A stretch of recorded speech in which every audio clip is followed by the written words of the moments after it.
You let me know when. My name is John Stevenson. I'm retired. Oh, my name's Kay Bromberg.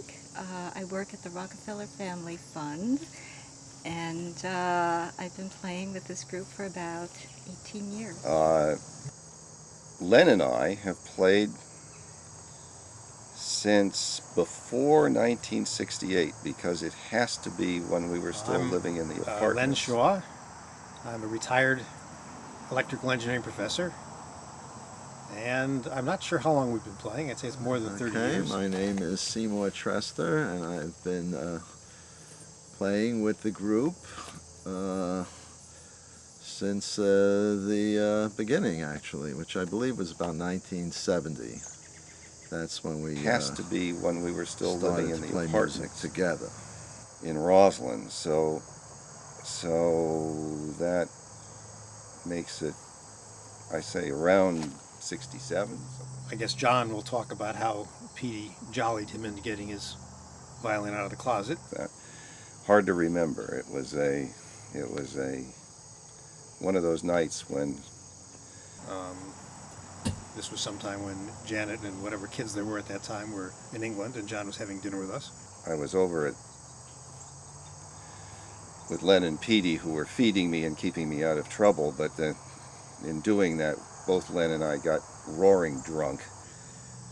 And so we started playing duets, and that's hard for me to remember exactly. And decided that we should play something. So I go home, and this is how I know we were still in the apartments. I went back to the apartment and got this violin that I hadn't played in God knows when, and we played the second movement of the Bach Sonata for Two Violins.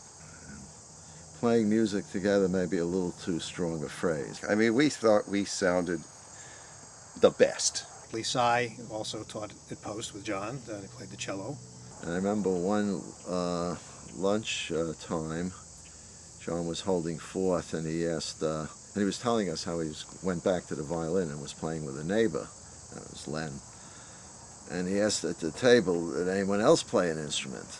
And foolishly, I said that about 10 years prior, when I was in graduate school, I had bought a cello, but it stayed mostly in the closet.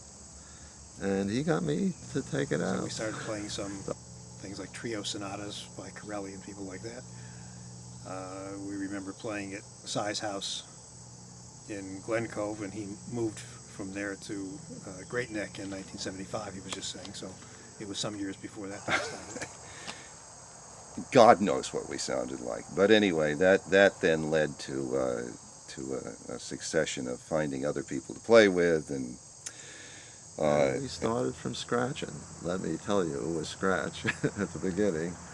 But we continued, and eventually we tried to get a viola player, because we were at the very beginning we were playing these pieces for two violins and a continuo bass line, which I played on the cello. As you may have learned from other people, we went through an awful lot of folks who either got sick and died or whatever, but anyway. And tried to find a viola player. John and Len had been playing, went back to the violin.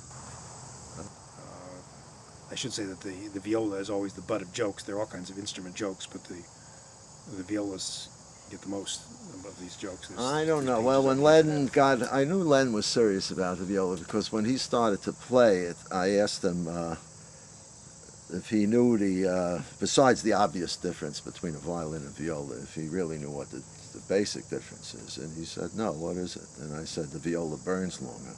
And he didn't laugh, and I knew at that time he was serious about taking up the viola. I think he liked the viola anyhow. I think I don't think he was foreign to the viola. It was just the viola looks bigger than the violin. One version is because violas have such small heads, and the other version is because violinists have such big heads. John has always played first, which is the lead, and I like playing second because I like playing kind of an accompaniment and sort of playing, following somebody else's, or sort of, this is bad. Can you cut that? But there's been nothing as satisfying, I gotta say, than our quartet. I mean, especially since in the last 18 years.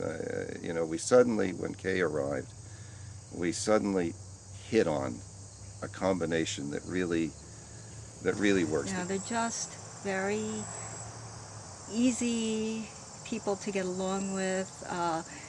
When we have breaks intellectually, you know, we talk about politics or things that are going on, so that's always fun. I mean, in addition to a lot of the banter and jokes that We generally, take place. not all groups are like this, but we generally don't even think about beforehand what we're going to play. So we just sit down, and we've been playing a lot of the same things over many years. Well, nobody is a perfectionist in the group. I think as soon as you start, we've played with people, you know, when we were looking for a fourth, and when someone's on vacation and we fill in, and you get somebody who really wants to play on a level that we don't play at. It's because with the chamber players, you can play with a lot of different people.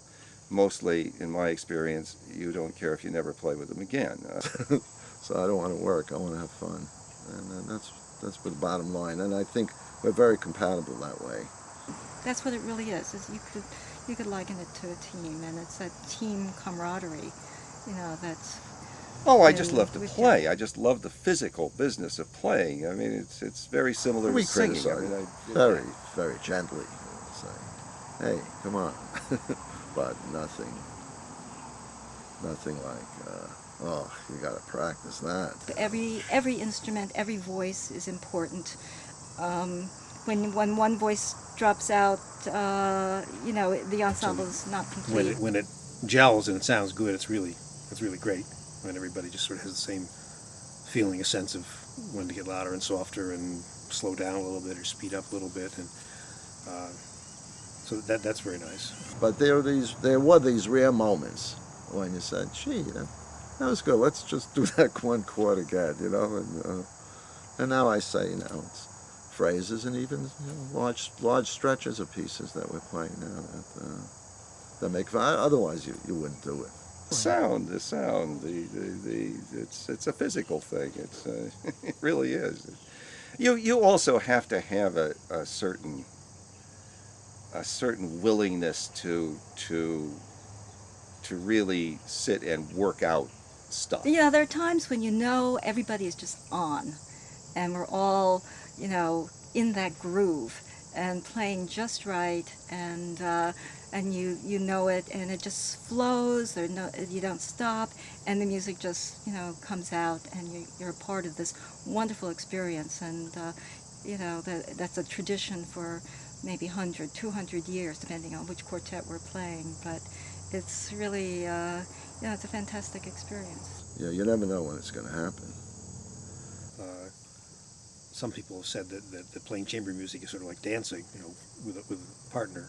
Nietzsche once said about music, he said that, let me get it straight, he said, without music, life would probably be a mistake. And I think he was right. I think that, of course, he never heard us play, so you might want to take that back. Yeah, we were bad. And I guess we're all really just dedicated to playing chamber music and love creating it, and it's a thrill to be able to play it.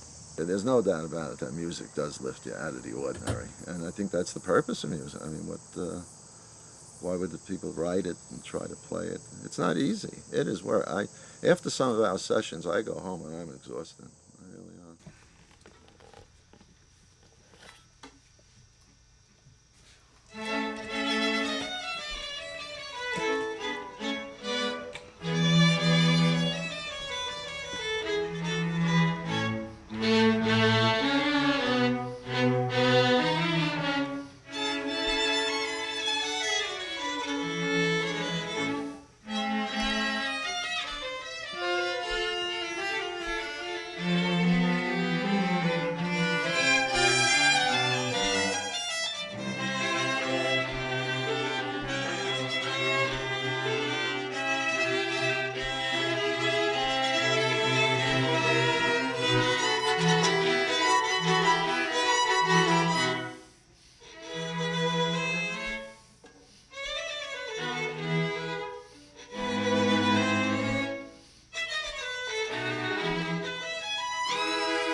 That I think was our best shot. Well, Yeah. I think that's our best shot, you know, we can do it and fix the things that I screwed then up that something else time, will- but something else will come up. Right, It's just, so- it's the way of these things.